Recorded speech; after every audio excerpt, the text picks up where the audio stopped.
So hello everyone, hello. Okay, today I think একটা topic নিয়ে আলাপ করবো, সেটা হলো গিয়া ফ্রেন্ডের গার্লফ্রেন্ড। আই মিন আমার এক ফ্রেন্ড আছে, ওর একটা গার্লফ্রেন্ড আছে, ওই গার্লফ্রেন্ডের পটানির দায়িত্ব আমার। মানে সিরিয়াসলি ভাই, ওই গার্লফ্রেন্ড পটানি সব প্ল্যান করা লাগবো আমার। ওই গার্লফ্রেন্ড কি কেমনি কি লাইক করে, আই মিন ওর বার্থডেতে কী গিফট দেবো ভাই আমার জিগায়।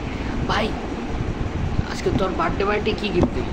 আমি কি ভস্তি হলো তোর গার্লফ্রেন্ড, তুই গিফট দিবি, আমি কী করবো? মানে কী করবো? এই গার্লফ্রেন্ড এমন একটা জিনিস, আমার কোনো প্রয়োজন হলে ভাই গার্লফ্রেন্ড নিয়ে ব্যস্ত। আর আমার কোনো কাজে আমার ইম্পর্টেন্ট থাকলে না ভাই আমার গার্লফ্রেন্ডের আগে দেখ। সিরিয়াসলি এটাই হইতেছে আমার লাগে ভাই।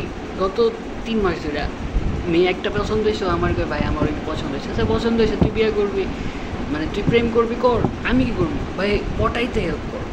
এই পটাইতে হেল্প করা যে কী বড় পাপ তোমার লাইফে, জীবনও করবা না ভাই, জীবনও করবা না। আমি বলছিলাম আচ্ছা ঠিক আছে, টেক্সট করা যায়, কেমনে করা যায়। আমি ভাবছিলাম আমার ফ্রেন্ডরা যে কোনো দিন মায়াই পড়বো না, আমি যাহা উল্টাপাল্টা আইডিয়া দিয়েছি সব কাজ ক্র্যাক করে গেছে, খালি আমার নিজের লাইফে ক্র্যাক করে না। মানে যত আইডিয়া আছে এমনি ক্র্যাক হয়ে গেছে গা, যা আইডিয়া দিছি সব ক্র্যাক হয়ে গেছে, মায়া বইটা গেছে গা। আমার লাইফে আমি অ্যাপ্লাই করলে ডোন্ট কেয়ার, মানে কী কইতাম, মানে কইতাম না কি ভাই, মানে আমারে মারো ভাই, আমারে মারো বুঝে মারো, ওই যে মিমস। আচ্ছা কী হয়েছে, গতকালকে রাইতে আমার ফ্রেন্ড আমারে কল দেয়, আমি ইম্পর্টেন্ট অ্যাসাইনমেন্ট করতেছি আমার, যে ভাই তোর ইয়ায় ভাবি বানাই দিয়েছে, তোর ভাবি রাগ করছে। আমি কিন্তু বিয়ে করলে কবে, কই না বিয়ে হয় না এরপরও।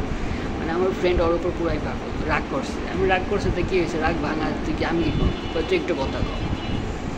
মানে গার্লফ্রেন্ড ওর রাগ করছে, ওর লগে কথা কর দায়িত্ব আমার। আমি ফোন দিলাম, আমার 14 বার কল দিতেছে আমার ফ্রেন্ড, কী করবো? ফোন দিলাম আমি, ফোন দেওয়ার পর কাঁদতেছে, আরে তোমার ফ্রেন্ড তাই তো তুমি বলছিল তোমার ফ্রেন্ড ভালো। আরে বাল, আমি কি হয়েছে তোর লগে প্রেম করতে, তোকে তোরা মিটাবি। কী হয়েছে লাস্টে শুনলাম কি সকালবেলা গুড মর্নিং দেয় না আজকে, এই জন্য রাগ করছে। মানে মায়া মানুষে কী করবো, আমাকে কাহিনীর অভাব নাই এদিকে, আর এদিকে গুড মর্নিং দেয় না দেখা এ। I just fucked up. কালকে সারা রাত গেছে তাকে মিলাইতে, কী হয়েছে ভাই গুড মর্নিং দিস তাড়াতাড়ি, এটাই লাস্ট সমাধান। এরপরও কান্দি বাহানা নিব্বা নিব্বি। ভাই নিব্বা নিব্বির প্রেমের জীবন পড়লে জীবন শেষ হয়ে যাবে। আই অলওয়েজ, মানে আমি অল টাইম বলবো ভাই, নিব্বা নিব্বির প্রেমে আপনারা কেউ পড়েন না, লাইফ পুরা হেল হয়ে যাবে, পুরাই hell. I just fucked up, I really fucked up my ভাই। ওকে ভাই আমার মাইন্ড কাজ করতেছে না, আমার কালকে রাইতে হ্যাং ওভার উঠতেছে না। I just bye tata.